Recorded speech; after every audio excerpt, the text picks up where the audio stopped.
প্রত্যেক দিন এই বিকেলবেলায় হলেই বাড়িতে আর মন বসে না। আমার তো বসে না, তোমাদের কার কার এরকম হয় বলো তো? মনে হয় একটু ঘুরে আসি, কোথাও যাই, একটু খেয়ে আসি, এরকম আমার রেগুলার হয়।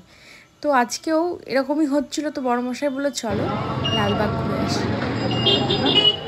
খাবো, খা না, আমি চা খাচ্ছি এখন। খাবো একটু খা, না খাচ্ছি, একটু খাওয়াবে তারপর বলবে। তারপরে এই দেখো ওখানে গিয়ে মানে তোমার হাজারদুয়ারি প্যালেসের পাশে একটা চায়ের দোকানে সর পাউরুটি খেলাম, আর বড়মশাই চা বিস্কিট খেয়ে বেরিয়ে পড়লাম আবার বাড়ি ফেরার উদ্দেশ্যে। এই দেখো ইমামবাড়ার পাশ দিয়ে আস্তে আস্তে একটু হাজারদুয়ারি প্যালেসের সামনে দাঁড়ালাম, একটু গল্প করলাম। তারপরে যেহেতু ওয়েদারটাও খুব একটা ভালো না, যদি জোরে বৃষ্টি চলে আসে, তাই আবার বেশিক্ষণ না দাঁড়িয়ে আবার ব্যাক করছিলাম বাড়ির দিকেই। তো এই দেখো হাজারদুয়ারি প্যালেসের পাশ দিয়ে আসছিলাম। তোমাদের জন্য এই ভিডিও ক্লিপটা নেওয়া, তোমরা দেখবে, যদিও এটা না দেখা কারোরই না, তাও একটু ভিডিও ক্লিপটা নিলাম।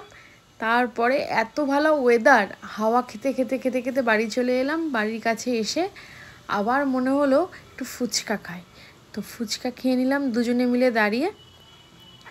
ফুচকাটাই মানে ঝাল, কাকাকে বললাম একটু বেশি করে ঝাল দাও। কার কার ফুচকা খেতে ভালো লাগে, ফুচকা যদিও সবার খেতেই ভালো লাগে, কিন্তু কার বেশি ভালো লাগে, আর ফুচকাতে ঝাল ছাড়া কিন্তু আমাদের একদম ভালো লাগে না, তাই কাকাকে বললাম একটু বেশি করে ঝাল দাও, নাহলে কিন্তু একদমই টেস্ট লাগছে না। তারপরে ওখান থেকে ফুচকা খেয়ে বড়মশাই চলে গেল, আর আমি একটু একটু হাঁটাহাঁটি করলাম, দিয়ে বাড়ি ফিরে চলে এলাম। টাটা।